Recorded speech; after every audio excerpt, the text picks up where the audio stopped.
Good morning, good evening, wherever you may be. I'm Corey, and you're listening to the Coriander Show. So come on in, you weary traveler. Bring the dog in, and make yourself a couple of cups of really hot tea. Throw a log on the fire, and lock those doors.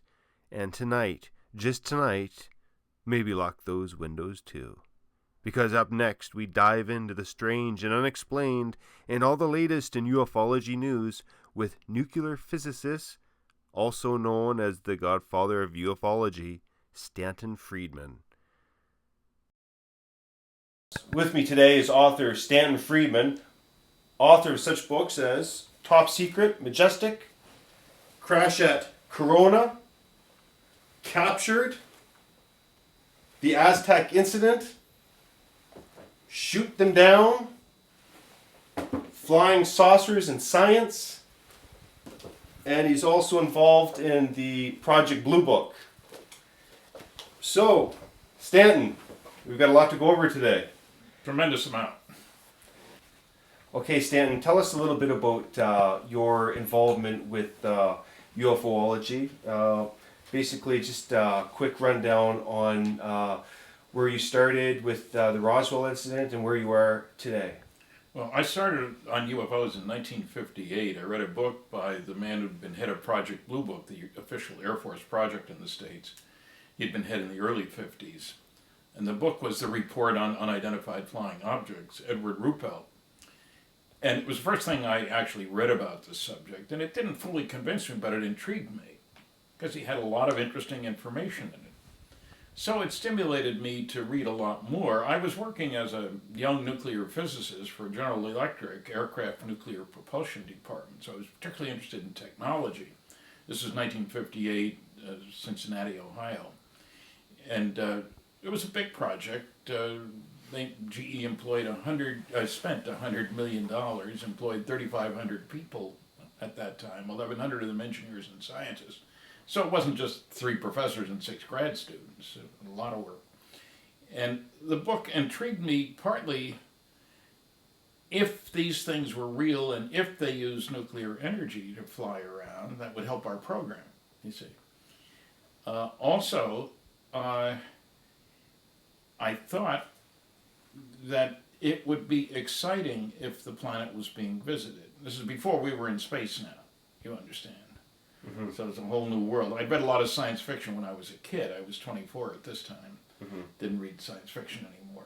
But the book inspired me to read a lot more books, and I shared it with a neighbor, an engineer. Charlie was 10 years older than I was, and he was more impressed than I was, and I respected Charlie. So I moved from Cincinnati to California, read another dozen books, some of which were garbage. If I'd read them first, I'd have never read anything more. But I made an interesting discovery, entirely by accident really, at the University of California, Berkeley Library. I found a copy of Project Blue Book, Special Report number 14.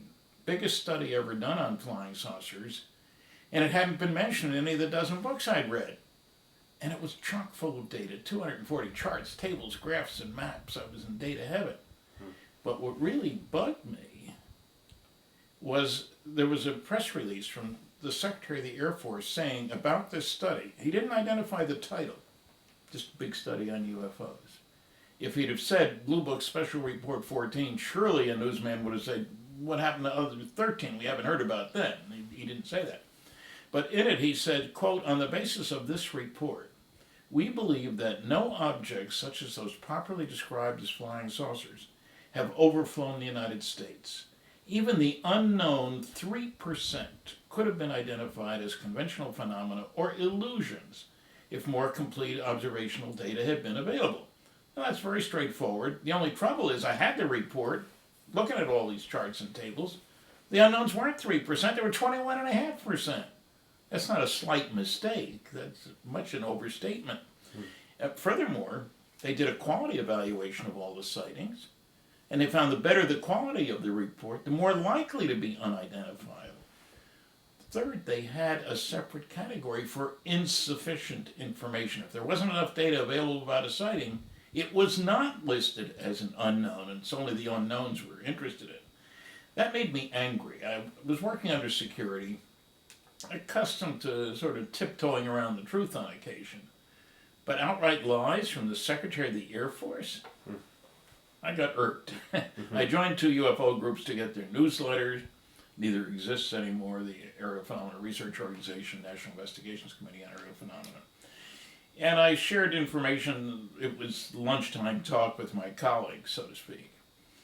Then I got moved. I worked on more canceled programs than anybody did, all across the country. 3 years here, 3 years there, 3 years someplace else. When I moved to Indianapolis, worked for General Motors Allison Division on a portable nuclear power plant, I got to know Frank Edwards, who was a journalist known everywhere. And he wrote a book, Flying Saucers Serious Business. And he gave me a copy of it. And by this time I moved on to Westinghouse in Pittsburgh, working on nuclear rockets. Those were exciting. And I contacted Frank and said, you know everybody, Frank, I want to go public, finally. He gave me some names. One of them was the producer of a show with the great title Contact. Not the movie, but long before that. A talk show. And I called and told him I was a Westinghouse nuclear physicist. Usually that meant a lot there. You know, you want to borrow money to buy a house, how much you want? You know, that's what it meant. It was, don't call us, we'll call you. Okay, less than a month later they called me, because somebody had canceled at the last minute. They called me at 6:30 to be on a show at 7 o'clock. I lived near the station. It's the only reason I got on. Okay. That was my first show. Somebody at work at Westinghouse Astronuclear Lab heard me, and her book review club was reading Frank Edwards' book. How about giving a talk to her club? So my first lecture was in her living room. I enjoyed it, they enjoyed it. I did a bunch of these chicken and peas circuit kind of things. Okay. And then I was riding to work one day with Joanne, a supervisor, PhD at Westinghouse. And I said, gee, I'd like to speak at Carnegie Tech, big university. Okay. And she says, why don't you talk to the dean? And I said, well, I talked to Dr. So-and-so and he wasn't interested. She said, Stan, the dean's my husband. He's heard you on the radio a number of times. Give him a call. Okay. So I did. And we agreed immediately. He picked a date. And then the crucial question came. How much do you want? Well, I knew I'd have to, it was an afternoon talk for some reason. I'd have to take half a day off work. So I very hesitantly said, $100? Sold! Then he told me we was paying the other people in the series, $1,500, $1,700. The talk went extremely well, and he told the agent through whom he had booked the other speakers about me, how well things went.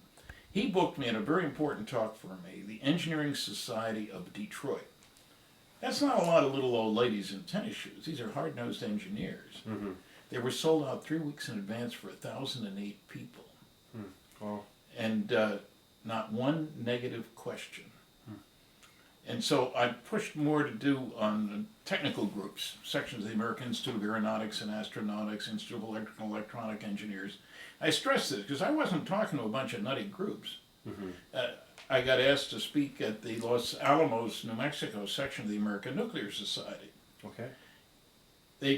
And Westinghouse paid my way, incidentally. Okay. I spoke to 500 people there. No negative questions. One of the bigger crowds they'd had. So I stress this because a lot of people think only kooks and quacks and nuts and so forth believe in flying saucers or are interested in flying saucers. I've given over 700 lectures in all 50 states and 10 provinces, 18 other countries. Often have drawn the biggest crowd, because of my background, of anybody they've had in to speak. So I know that there's worldwide interest in this subject, from Australia to Turkey to Argentina, all over the place, Korea, China. I get around. And I've only had 11 hecklers in over 700 lectures. And I come on very strong. And I'm told you'll get that many if you talk about sports, religion, politics, etc. I don't talk about those things, but I think it's true. And 2 of those hecklers were drunk, so that's a pretty good record. So I was intrigued. I found I enjoyed being on the stage. I found that people respected my professional background. Not many nuclear physicists are out talking about flying saucers. I've been to 20 archives over the years. I did classified work for 14 years.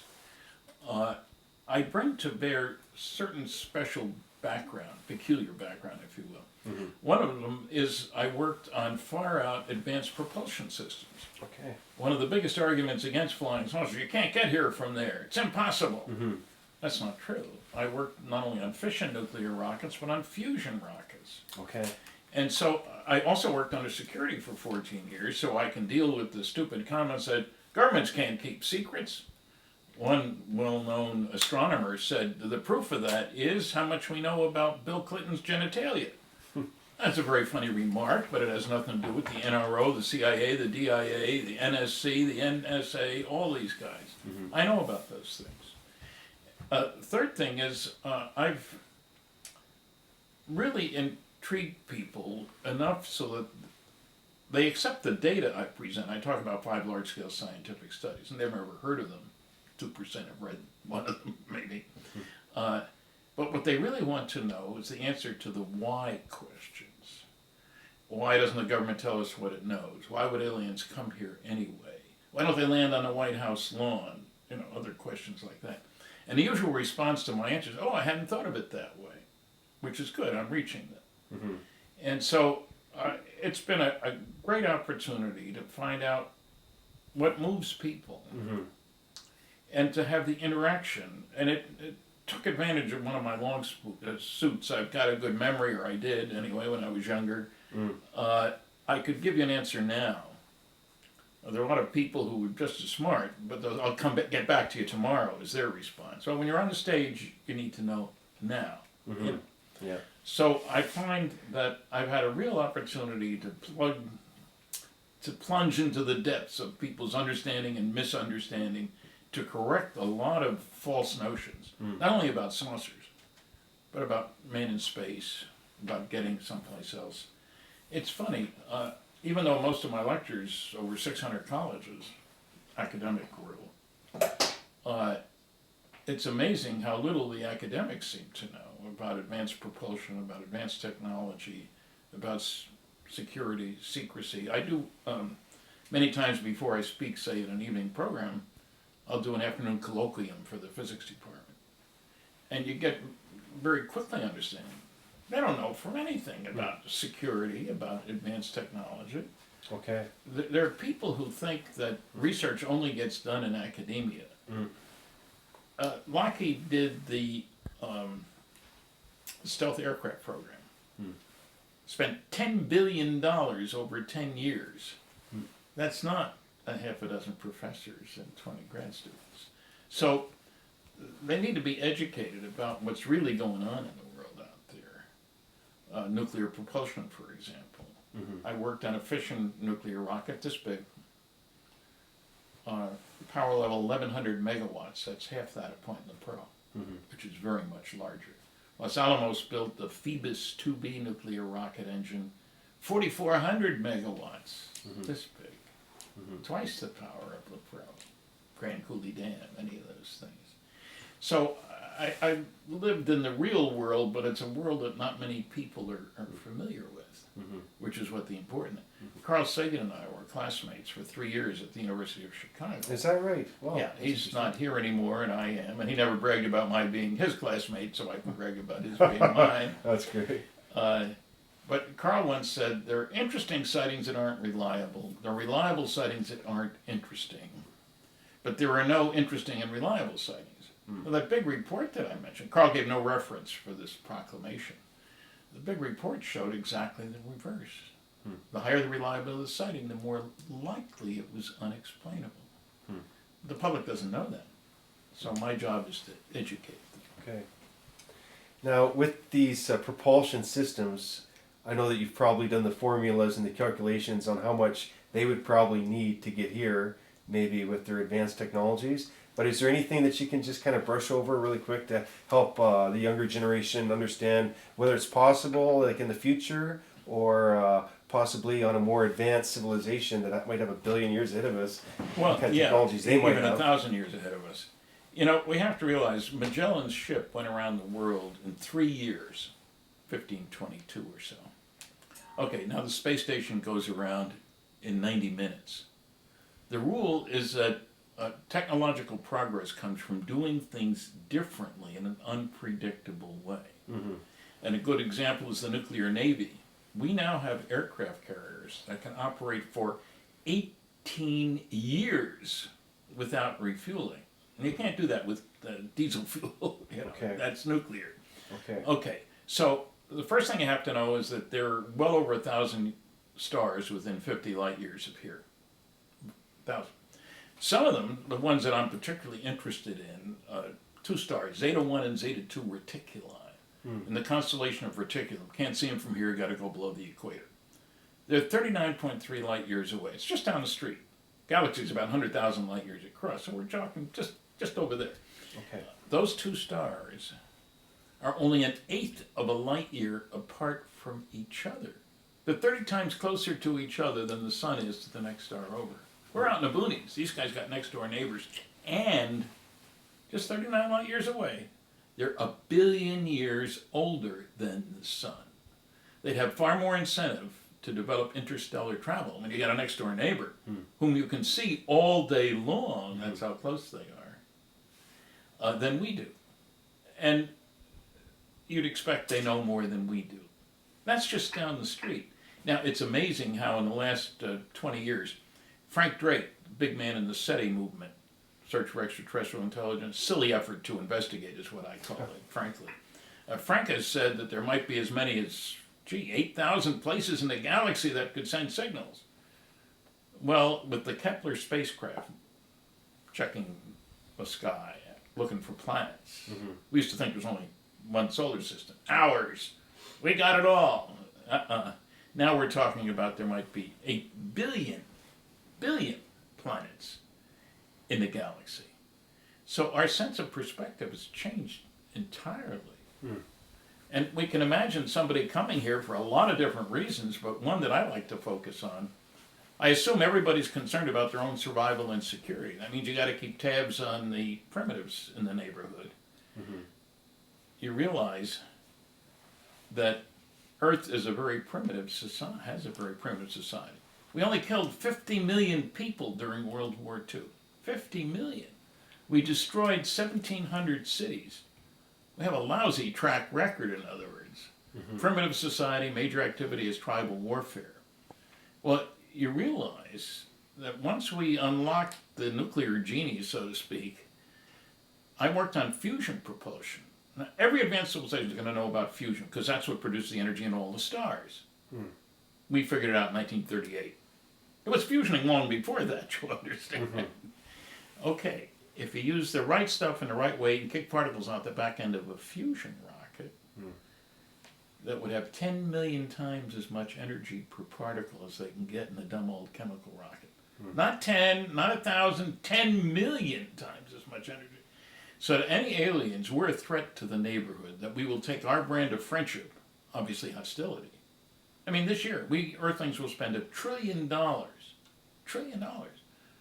things military. And thousands of children die every single day of preventable disease or starvation. So what I'm saying is, from a pragmatic viewpoint, a lot of guys out there looking at Earth, not nice guys. Quarantine them. Don't let them get away. We don't want to pollute where we are. So just a little thing to think about that most people don't think about. But I'm not talking across the galaxy. I'm talking down the street. Okay. Now, those two star systems you mentioned, are they part of the Betty and Barney Hill? That's where we learned about that. That's where you learned the Betty about and Barney them. Hill Okay. case. Yeah, I was the first to publish about the star map work, and it's all described in the book Captured. That's this one here, right? That's that. Okay, that's great. I noticed this. I was the one who instigated that. Oh, you instigated this. Okay. Yeah. I noticed this wasn't part of your collection here. You didn't dig it out for me today, but No, I didn't. I had my own, so I can drill you on. I had 15,000 copies at one time. Sold them all. You sold them all? Is that right? Oh, yeah. I'm glad that I have a copy then. So that star system that you mentioned is in detailed drawing here that I'll get a shot of later. But that's great. And the incident itself, Betty and Barney Hill, what was the significance of that, and who put them under hypnosis? And tell me a little bit about that. Well, the event took place in September 1961 in New Hampshire. Okay. Betty and Barney driving along, coming home from Canada, as a matter of fact. Okay. They lived in New Hampshire, southern New Hampshire. They were coming across the top and down. They'd been in Montreal. And they saw a strange thing in the sky, and Barney's driving. It's late at night, no traffic, in the middle of nowhere. And she's trying to get Barney interested. Oh, it's just a Piper Cub. Don't worry about it, Betty. They keep going, and this thing comes a lot closer. They stopped the car. This thing came close enough.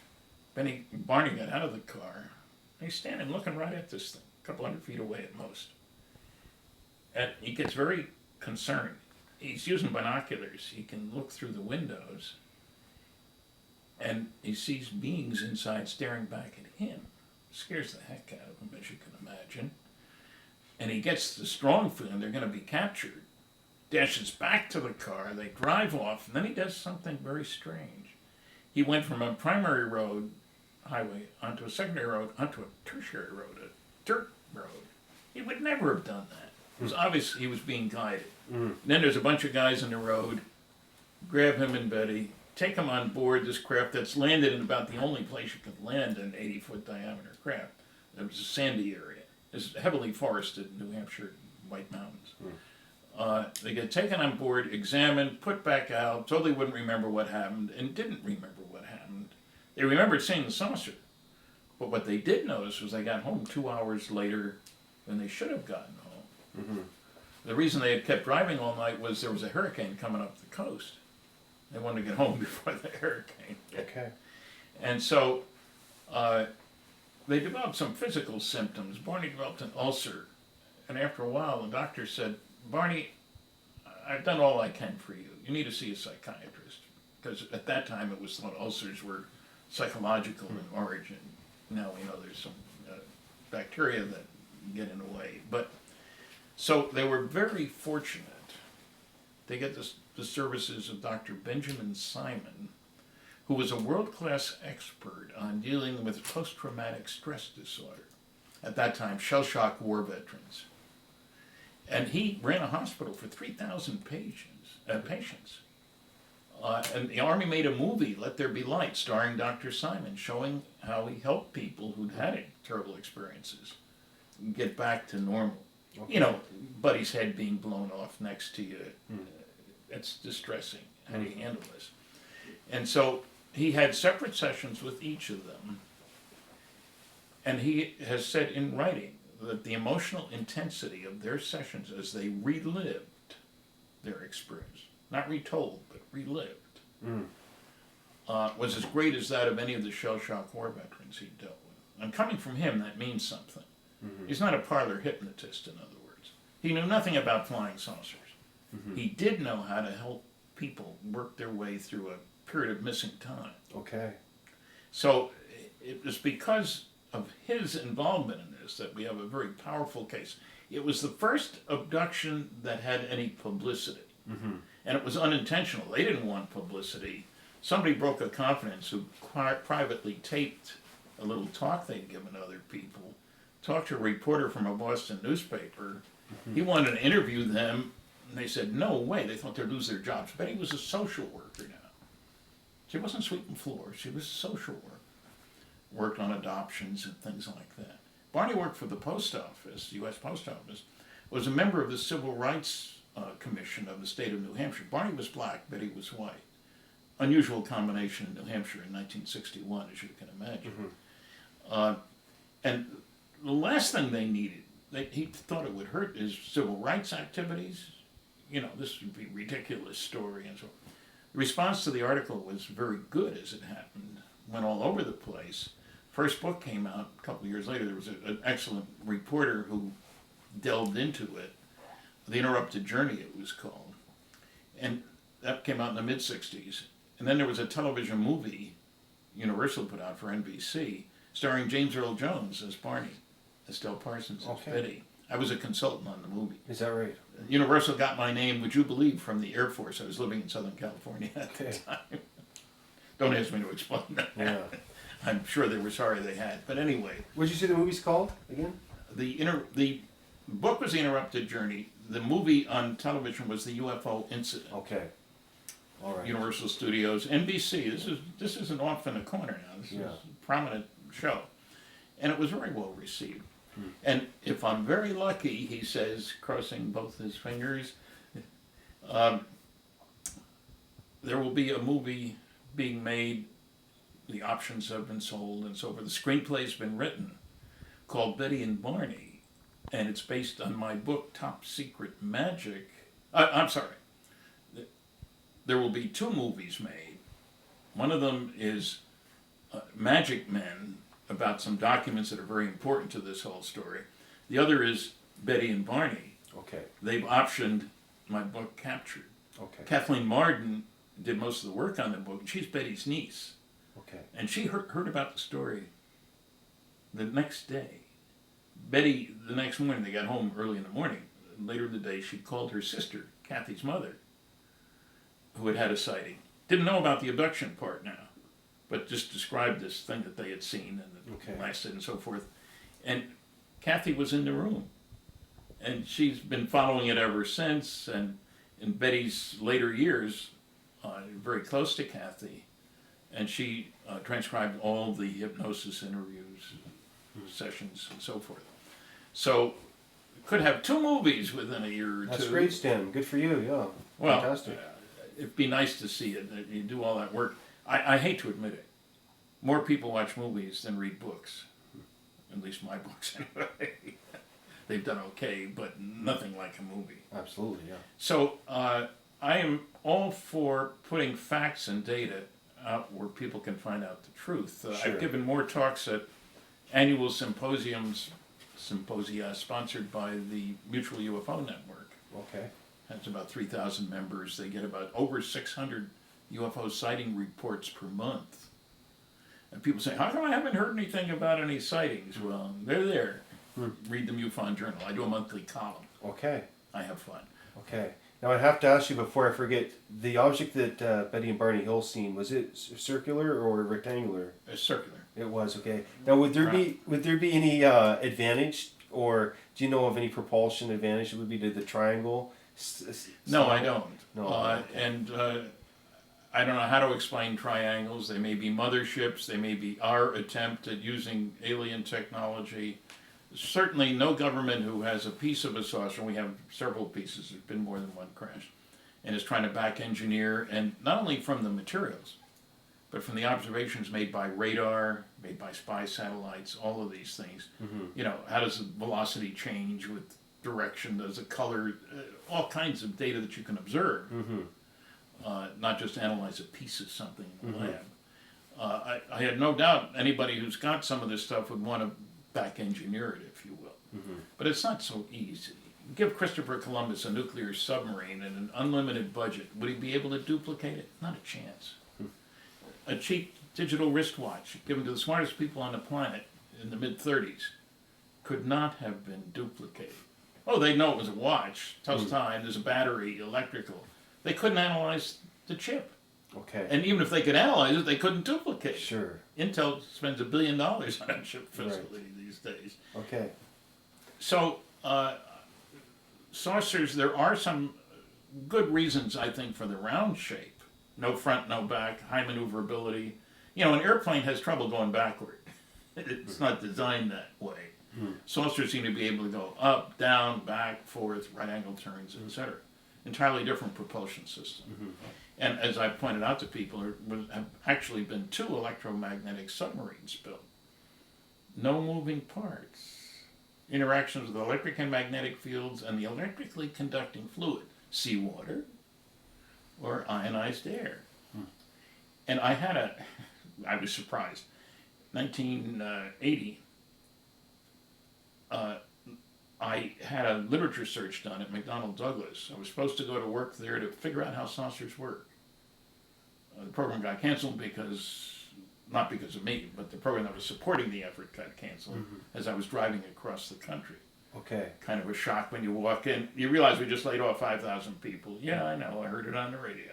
Anyway, I had a literature search done on magnetoaerodynamics. That was the key word. Only of government reports, not the open scientific literature, but just government reports.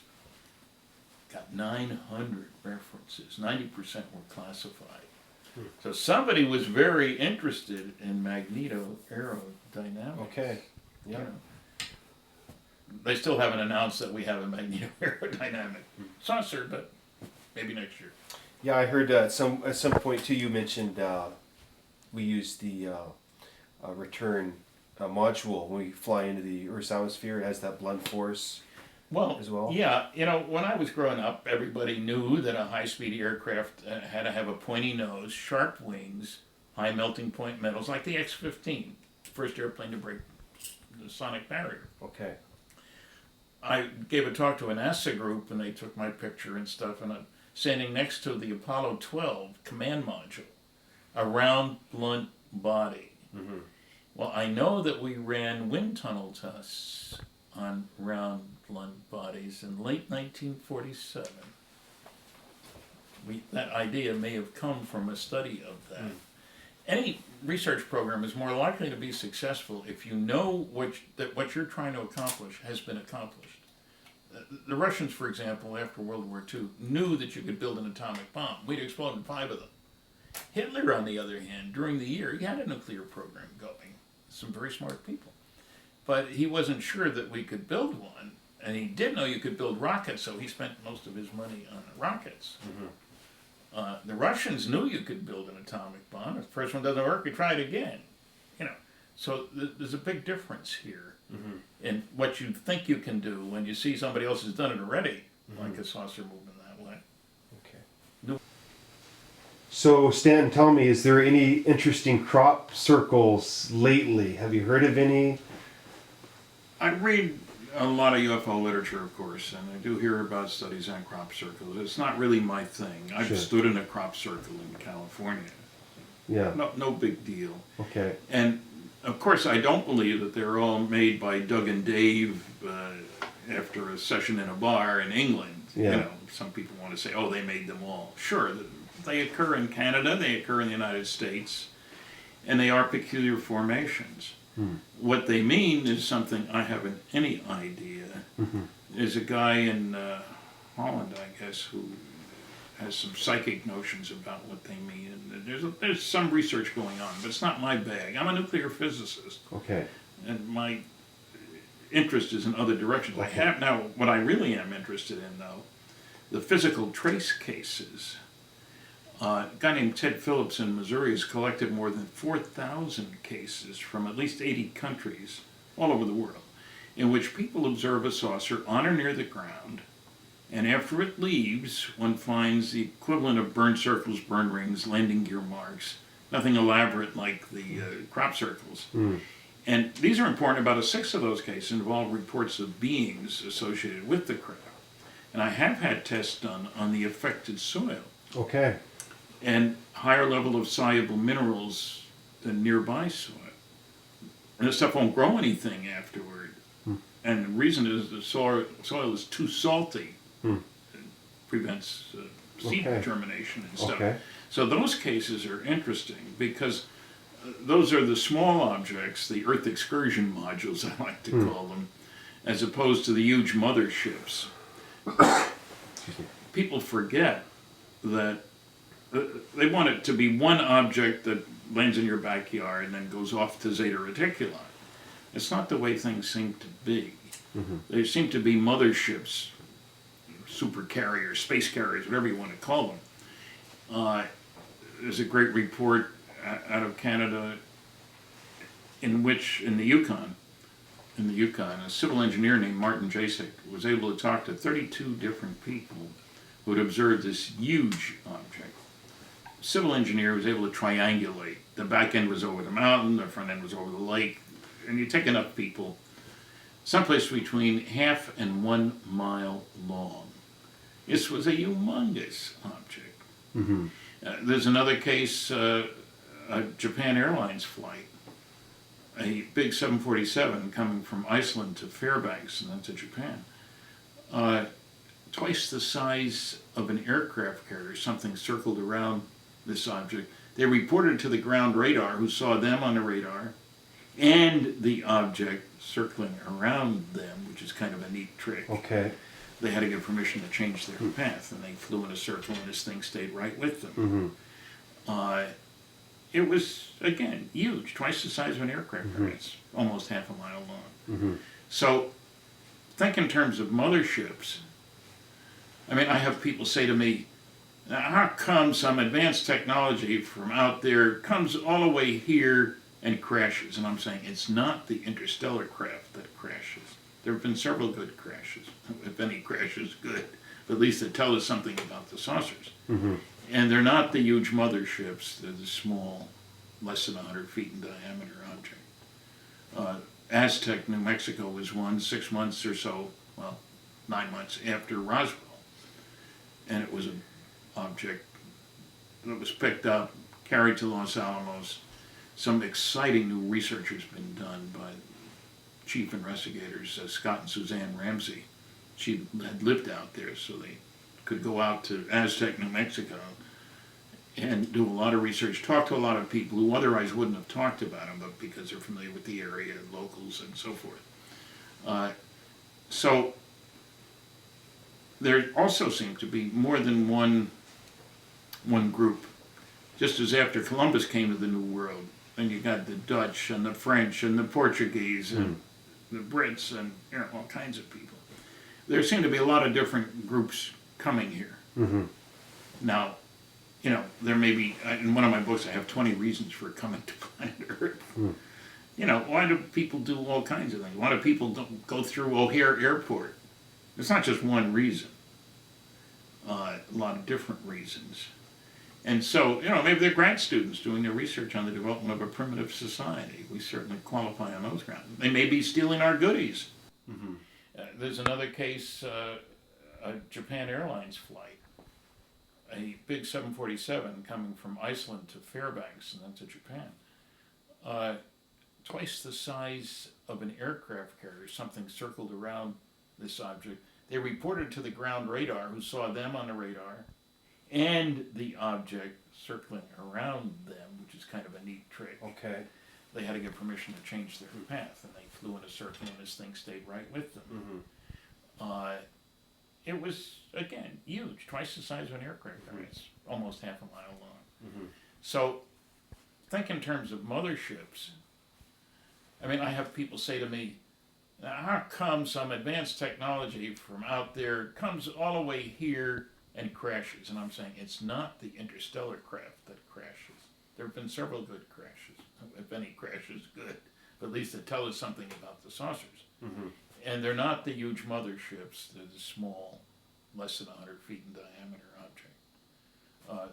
Aztec, New Mexico was one 6 months or so, well, 9 months after Roswell. And it was an object that was picked up, carried to Los Alamos. Some exciting new research has been done by chief investigators, Scott and Suzanne Ramsey. She had lived out there, so they could go out to Aztec, New Mexico, and do a lot of research, talk to a lot of people who otherwise wouldn't have talked about them, but because they're familiar with the area, locals, and so forth. So there also seemed to be more than one group. Just as after Columbus came to the New World, and you got the Dutch and the French and the Portuguese and the Brits and all kinds of people. There seem to be a lot of different groups coming here. Now, there may be, in one of my books I have 20 reasons for coming to planet Earth. Why do people do all kinds of things? Why do people go through O'Hare Airport? It's not just one reason. A lot of different reasons. And so, maybe they're grad students doing their research on the development of a primitive society. We certainly qualify on those grounds. They may be stealing our goodies. Gold is worth mining if there's a gram of gold per ton of ore. And the Earth is the densest planet of the solar system, more pounds per cubic meter than any of the other planets in our solar system. You say, who cares?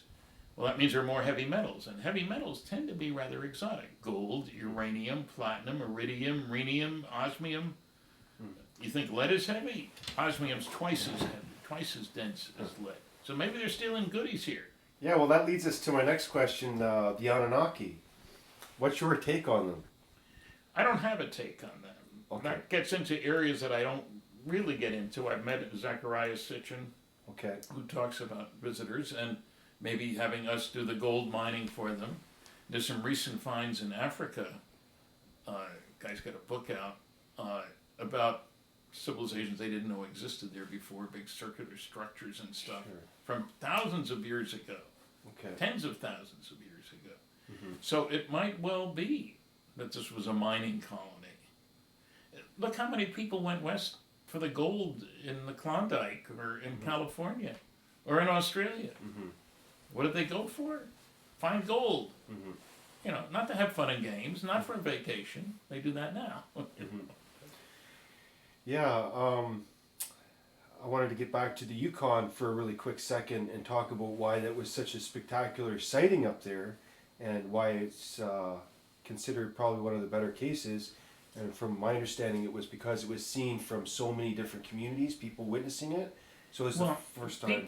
People did observe it from a whole bunch of different areas, along the highway primarily.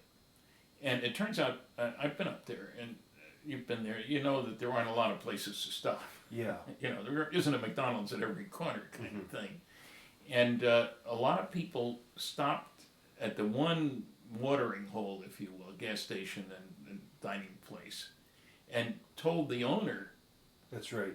About, gee, you won't believe what I saw, right. You know. That would have been Braeburn Lodge, where they have the world's biggest cinnamon bun, by the way. But anyway. Didn't try one.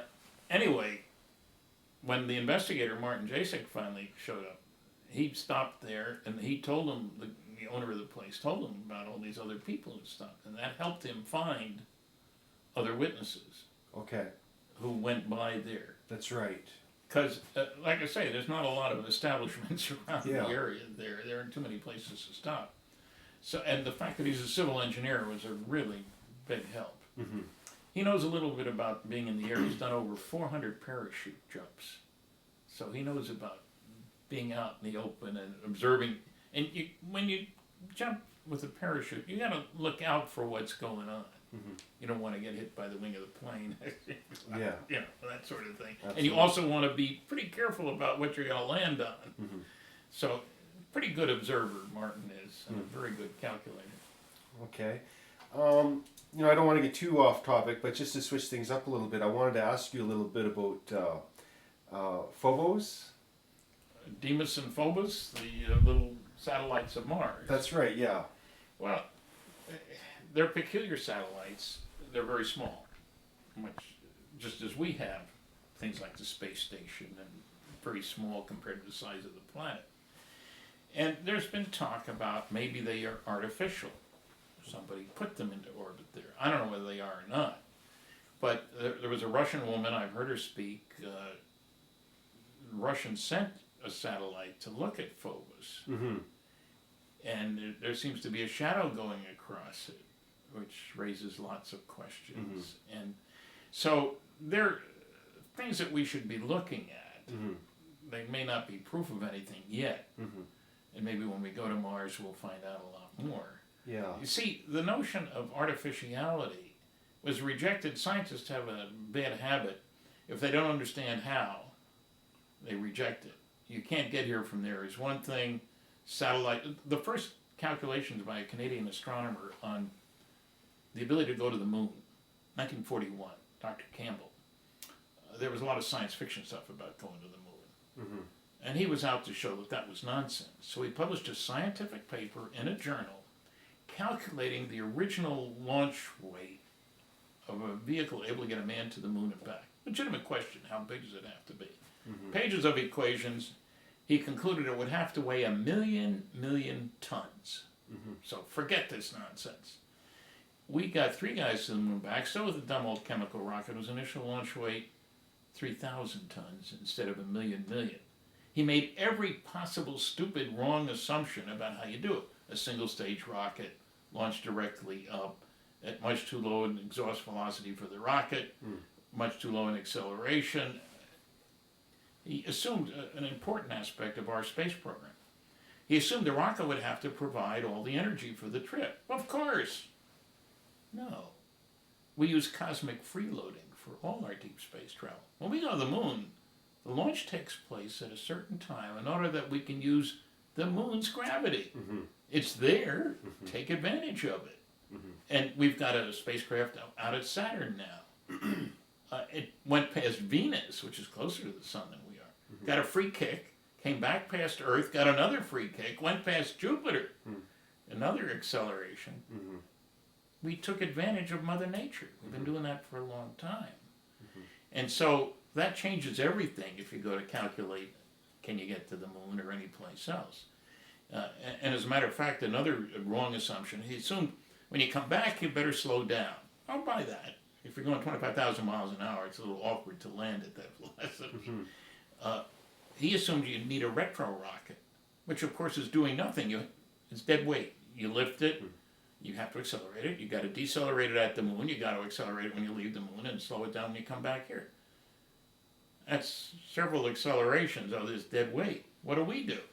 We say, thank you, Lord, for giving us an atmosphere. It gives us something to breathe. And if we're smart and get the angle right, remember Apollo 13. You can't come in too steep. You make a hole in the ground. Too shallow, it's bye-bye Earth. But you can use the atmosphere to slow you down and save all that wasted weight. So what I'm trying to say is many statements, proclamations about space travel in all its aspects are based on wrong assumptions, not by engineers whose job it is to figure out how to do something, but by people who are trying to show that it can't be done. So if you make enough stupid assumptions, you can prove anything can't be done. You know. So I get very irked at the people who don't understand that in the real world, there's a lot of different ways of looking at things.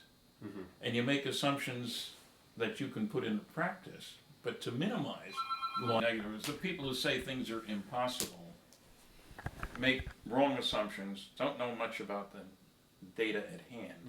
If you would study the evidence, you say there has to be an explanation for this, instead of saying, well, there is no evidence, so it's impossible.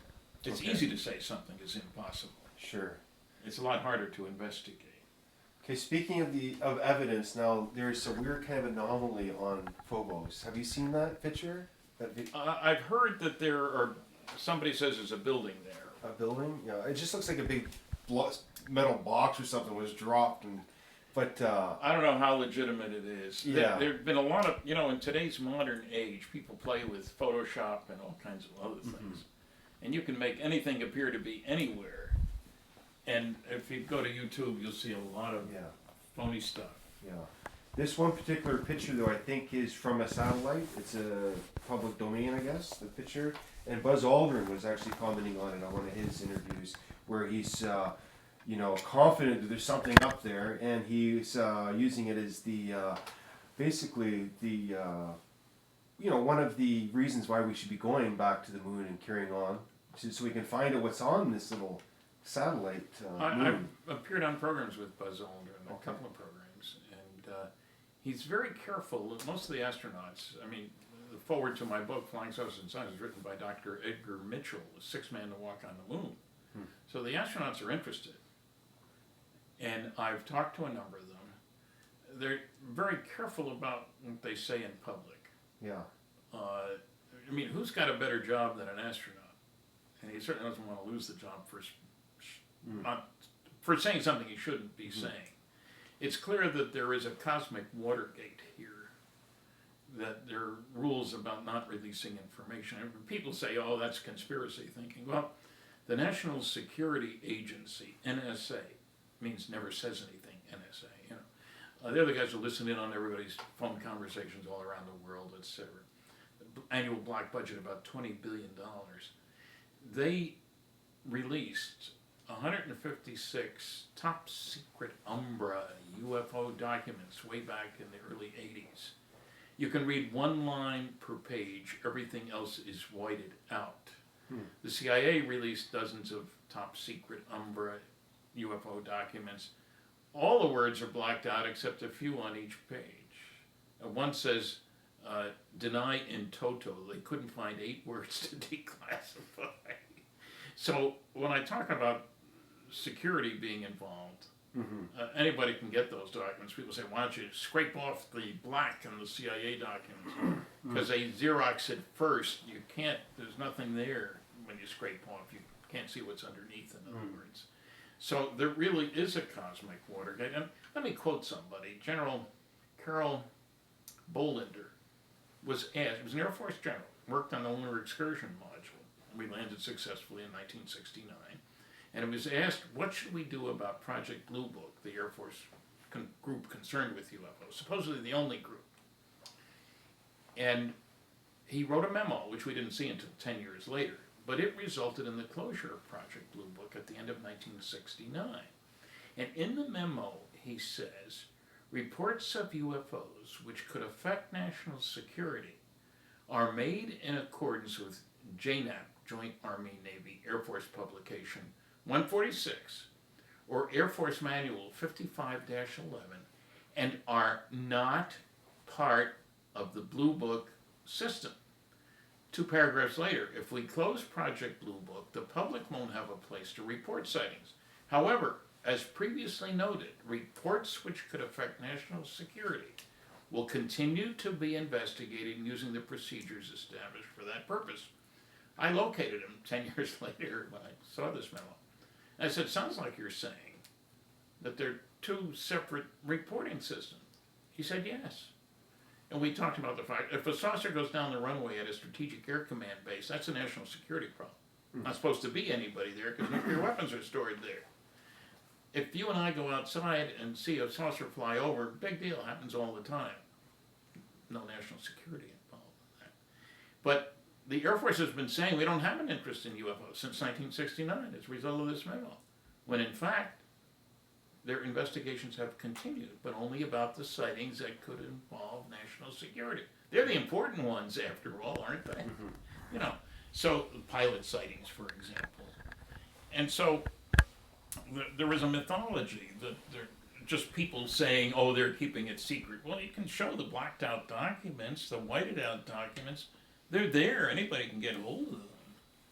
It's not a secret that those documents exist, but people don't seem to be aware of what they mean.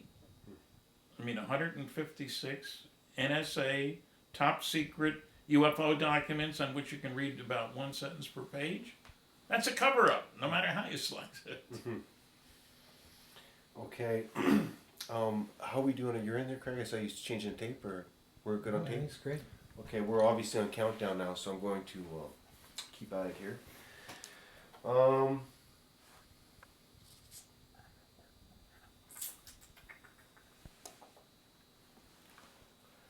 Stan, I was wondering if you could tell us about some recent cases that you may have heard of. Anything within the last month, couple months, maybe the last year, anything stand out at all? Well, the simplest way to summarize what's been happening is more of the same. MUFON gets these reports, Major League UFO Network, like I said, over 600 a month, and they're being investigated. There are many of these are multiple witness reports. We also get some, just a few, multiple witness radar visual reports. Airport radars are not intended to monitor anything except aircraft with transponders on it, devices that respond to the radar signal and identify what the aircraft is. Okay. The ones that are searching, monitoring the skies to keep us protected, those are all military. And the spy satellites are all classified. So we don't get the good stuff. But because of the internet, we get a lot of stuff that we otherwise wouldn't have gotten. People from all over the world are reporting sightings. The ones in China, for example, shut down an airport. Something's going on. You don't shut down an airport casually. You discombobulate a lot of people, you know. So it's more of the same. Not, you know, and there are plenty of abductions going on too, incidentally. Okay. So people who think, oh, that all happened years ago, sorry, I know of 2 new books coming out on abductions within the next few months. Okay. Now, listen, how often would you pack your bags and go investigate something? Maybe you get a call from MUFON or... Practically never. That's not what I'm about. I tend to be more of a researcher. Look, when I was working on Roswell at the beginning, a colleague and I, Bill Moore, were looking for people who were based at Roswell at the time of the event. We had a base yearbook. We spent thousands of dollars trying to find those people. This is before the internet. It wasn't so easy in the late 70s to do that. And we found a lot of people. We found 62 people in a year and a half. We added another 40 in the next 6 months.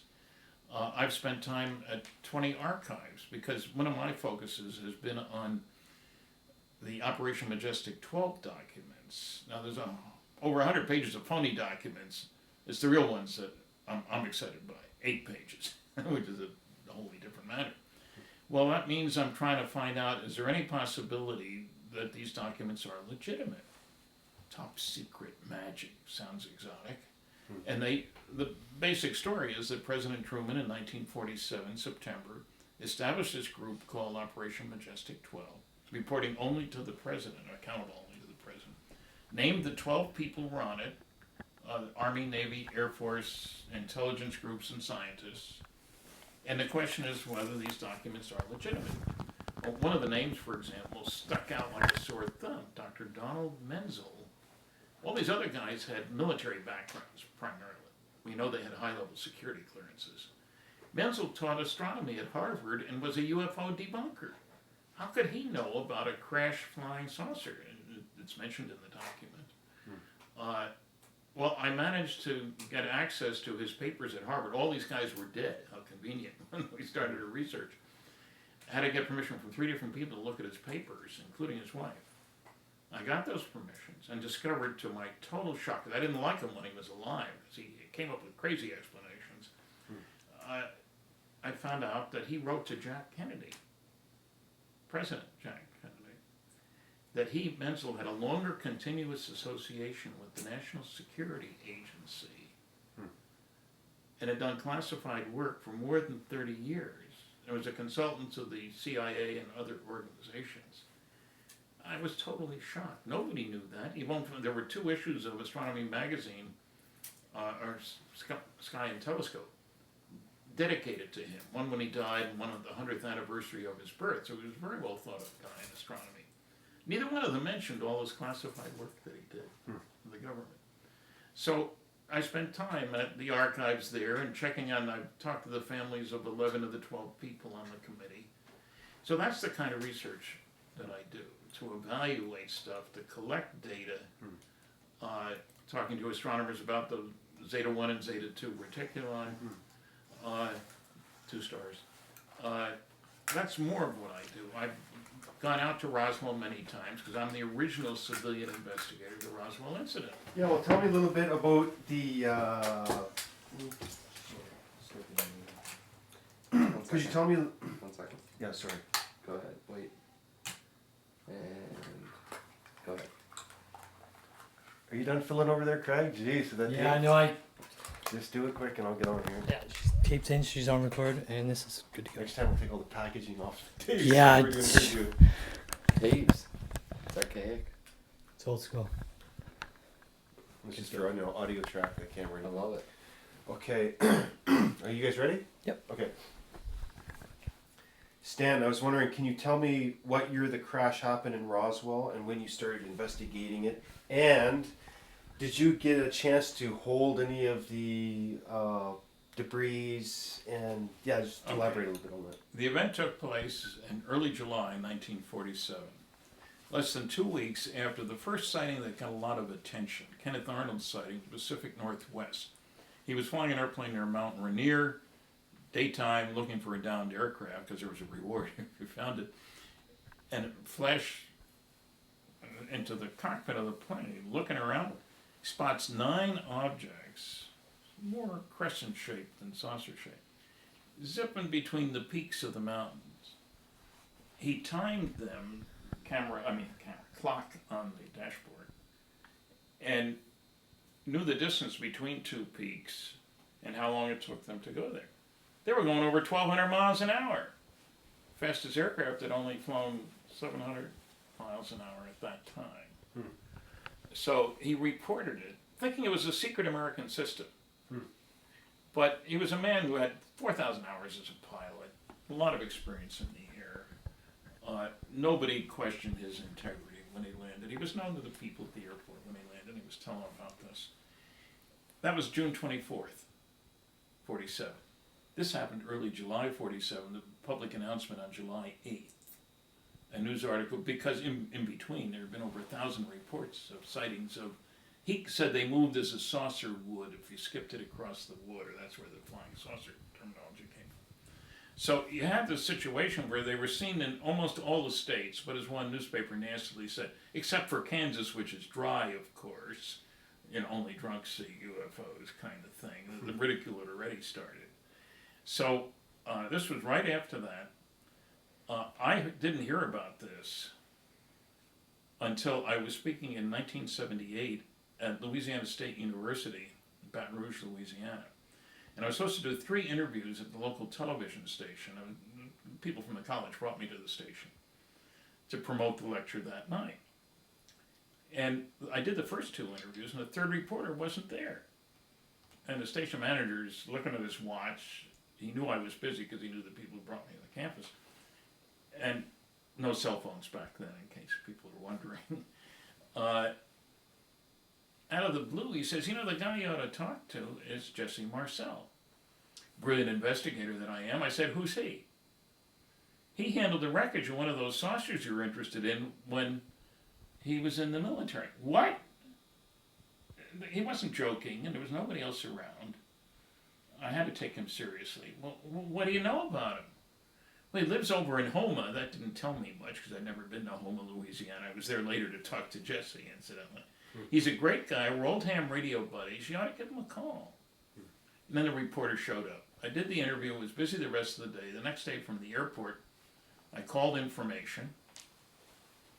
Got a listing for Jesse Marcel in Houma. Called him, and he told me his story. You see, he couldn't deny his involvement, as I found out later. His picture was in newspapers around the world, even in China, and his name was mentioned. He couldn't say, I don't know anything about that. I mean, there's the articles, So he told me his story, and I was very favorably impressed. And then I went at it with my colleague to try to find out more about that event. He didn't have the exact dates, but my colleague Bill Moore had an article from the Flying Saucer Review, an English publication, in the 50s, mind you, talking about a crash saucer in New Mexico that happened near Roswell, New Mexico. Okay. That observer, who was an English actor, Huey Green by name, talked to him by phone when I was in England, matter of fact. Anyway, he could pin down the date because he wasn't in the States much, and he heard on the radio when driving from Los Angeles to Philadelphia about a crash saucer in New Mexico. And he could remember the date, early July 1947. So Bill went to the University of Minnesota Library. There were the articles. So that really got us started, because then you could find articles all over the country. The event really happened and got us more names. And within the next year and a half, we found 62 people. And by 1985, this was in 78 when I talked to Jesse, it was over 92 people. So we found that it was a legitimate story. All kinds of ex-military people. One of the people I found was a retired general who was even in one of the pictures taken in the office of General Roger Ramey, who was head of the 8th Air Force. The group at Roswell, I should stress that, was the most elite military group in the entire world. They dropped the bombs, the atomic bombs, on Hiroshima and Nagasaki. They dropped 2 more during Operation Crossroads in the Pacific. So, special clearances, hand-selected officers. You talk to those guys, you're talking to the creme de la creme.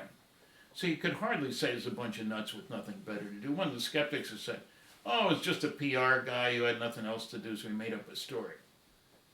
The PR guy, as it happened, Walter Haupt, was a bombardier during World War II, was chosen to drop the instrument package during one of those 2 tests in 1946, which means he was the best of the bombardiers available. Because without the instrument package, it's a wasted blast, and they didn't have any bombs to waste. Okay. So I've been back to Roswell many times.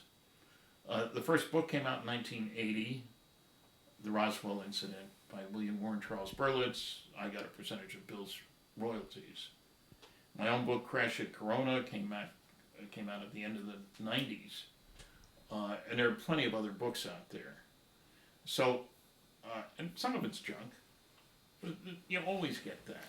Anybody who thinks you only get pure, undiluted truth and reality is living in a dream world.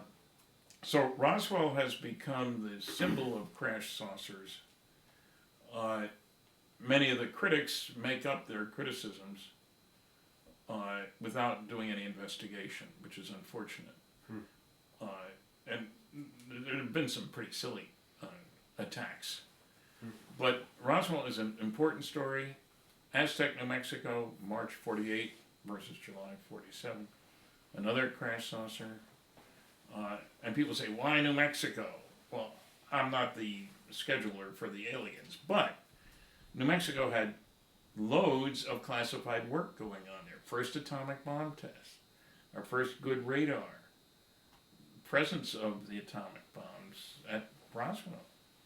So any spy on Earth, the Russians had spies in New Mexico to find out about the nuclear program and so forth. 2 of the 3 nuclear weapons labs are in New Mexico. And one thing about New Mexico, it's very thinly populated. So you've got large areas where you can test an atomic bomb and where you can fire rockets. Yeah. Both of those. They say that the UFOs like to hover around these nuclear sites Yes. with this activity. Yes, there is a book, Nukes and UFOs by Robert Hastings, which tells of a lot of events that, well, up in Malmstrom Air Force Base, Montana.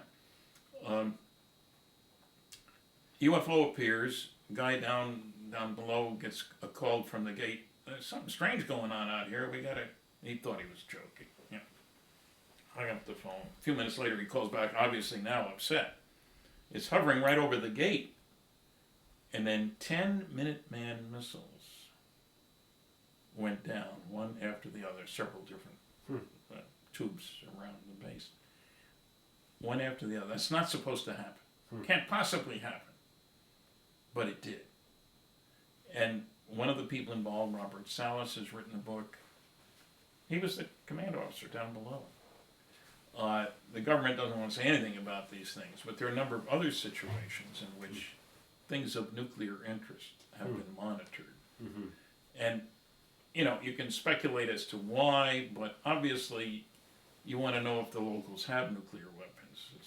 It's like sending a bullet versus a nuclear tipped missile. They're not the same thing. You really want to know. So, yeah, there's no question that they had a press conference at the Washington Press Club with a half a dozen people telling their stories, ex-military. And so that's important, I think. Yeah, there's so much to go over. Unfortunately, we can just graze over each of these topics. I mean, you've written a book on each subject here, so we'll just carry on. I'll ask you a few more questions, fun questions, and see where it goes. I wanted to ask you a little bit about Richard Hoagland. I wanted to ask you... Well, I know Richard Hoagland. Okay. He's a dynamic speaker. He'll speak for 3 hours if you give him half a chance. I find that he is not a scientist, although many people think he is, and that he often has gone past his data. For example, we sent a spacecraft to Mars, and just before it was to go into orbit, it conked out. And Richard came up with an explanation. NASA destroyed that so we wouldn't see the pictures of the face on Mars. That makes no sense at all. First of all, you go into orbit to take the low resolution photos. When you've got those out of the way, then you do the high resolution photos. NASA had just had the embarrassment of the Hubble telescope not having the mirror not having been configured properly. Okay. Here was another $1 billion spacecraft, the last thing they needed. I'm not saying they wouldn't hide what they saw, but that would have been months down the stream. The proper thing for them to look good and to get more budget is to put it into orbit and then maybe cover up later on, not show, I'm sorry, the film didn't work, whatever. You can make up any kind of story you want. Richard's explanation made no sense. And he's done that kind of thing, make rather spectacular claims without providing the evidence. So I'm not an acolyte. I don't go along with his approach to some of these things. Sure. What do you think of his pictures of The demolished, monuments of Mars. demolished ruins covered up maybe from past? At best, I'd put them in my gray basket, maybe. Yeah? Okay. You know, not black, not white. We need more data. Okay. And how do you get it? I mean, there are people who play with those pictures. You've seen many different versions of them. And I'm not saying NASA wouldn't lie about it. Of course they would. Lie about other things. I worked on classified programs sponsored by NASA. You don't talk about it. These pictures that he hauls up are right off the NASA site, the ones that he refers to, from what I know of. I mean, but he's given many lectures and hauled up a lot of reference material. But what do you think about? What do you think of the face on Mars? It's interesting. Is it a face? I don't know. I think NASA has gone overboard in trying to attack it. I mean, all of that stuff depends on processing of photographic material. Doing whatever you want to it along the way. Enhancing, unenhancing, so to speak. So I don't know. Okay. And as far as the pyramids supposedly on Mars, replicating maybe the ones here on Earth, any take on that? I can't prove that they're not there. I certainly have not seen enough evidence for me to say, yay, verily, let's go to see the pyramids on Mars. Sure. And what about your thoughts on the new rover vehicle they sent to Mars recently? Like, Curiosity. Are they finding any evidence? What's the word on the street as far as what kind of things it's finding and its location where it landed? Are they crawling up to a big pyramid? I mean, what's Look, what's the there's no significance? question that it was a magnificent feat of engineering to land that big old thing up there the way they did. Nice job. Yeah. Are we finding anything that indicates manufactured stuff? Not so far as I know. Although I've seen people who take a picture, oh, there's a man over here, there's an animal over there, there's a vehicle over there. I don't see it. Active imaginations. So I think we need to be very careful. We all need a gray basket, maybe. And frankly, I think that our early spacecraft on Mars probably did find some form of life, bacterial life. Because some of the tests where they took samples of material from the ground, put them in a chamber and did appropriate things, gave results which can be interpreted as indicating life, but microbial life, not people life. So I don't know. And, you know, I think we should be exploring, but I think NASA has got to have some leadership and some guts. I was in the space program. Everybody I worked with thought back in the 60s and early 70s that we'd have a base on the moon by now, that we would have gone to Mars, probably using a nuclear rocket as the upper stage on the rocket. But when it came time to fish or cut bait, NASA's cut bait. And that's unfortunate. People forget the lunar landing, the Apollo program, there was real leadership in setting up a goal that was like 10 years later, by the end of the decade. This is right after Kennedy in 1961 said that. Get a man to the moon and back by the end of the decade. We just made it. But all that time, you could meet subsidiary goals. You didn't have to justify them every year because it was part of this big program. And furthermore, it became our program, mankind's program, especially America, of course, because of the Cold War and all that stuff. But still, everybody was energized, excited about, let's do it. See what we can do. They have not shown that kind of leadership since. They don't have goals. Yeah. You know, let's keep our budget going. I sat in on a meeting where they were trying to figure out, what should we do with the nuclear rocket? Well, we could do this, or maybe we could do that. Maybe we could do something else. You need dynamic leadership. Admiral Rickover in the nuclear navy. This is where we're going, folks. You don't want to go there and get off the plane. I mean, that's it. Can I ask you what you think's going on the dark side of the moon? Well, it certainly is a great place for radio observations and communication with other places because there's no interference, no background from the Earth. Whether they're manufacturing facilities there or aliens building XYZ machines, I have no idea. I leave the speculation to Sure. Richard, kind of thing. Sure. If you could do something up there though, and mine a certain type of thing, what is it you can produce up there? Is it some structural? Well, you could use the moon is a place where you could process stuff from down here to build moon rockets. I mean, rockets to come back and stuff. No, I think it's more as an observation place. Not the Earth has the exciting stuff. Remember, the moon has a much lower density, lower specific gravity than the Earth does. So you don't have exotica there. We brought back samples of the moon after all, and the stuff is pretty much what you find here. But on Earth, there are some oddball things that would be worth a great deal out there if you want to set up a trading company. Yeah. Did you see Transformers? No. No? Okay, I guess that kind of thing doesn't interest you, eh? You know, I read a lot of science fiction when I was about 10. My friend had a whole bunch of pulp magazines in his basement. I used to go home with 2 or 3 at a time. Once I became a scientist or was majoring in science, I found the excitement of science so much greater than the science fiction. Matter of fact, there's a chapter in my book, Flying Saucers in Science, about science fiction writers and how they have said some very dumb things about flying saucers out of ignorance. Isaac Asimov, great writer. Ben Bova, Arthur C. Clarke. All 3 of them have said dumb things about flying saucers because they didn't do their homework. There is a real unwillingness to look at the evidence. We all know that it can't be, you see. And therefore we don't look at it objectively, carefully. Isaac said, for example, if there were aliens coming here, they'd either keep themselves hidden or they'd make contact with us. If they do neither, they're not real.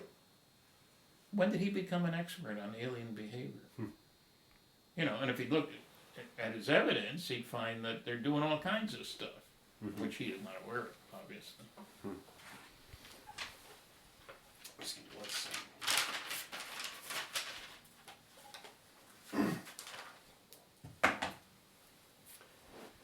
Stan, have you ever had the Men in Black follow you? Not so far as I know. I have had no Men in Black in my life.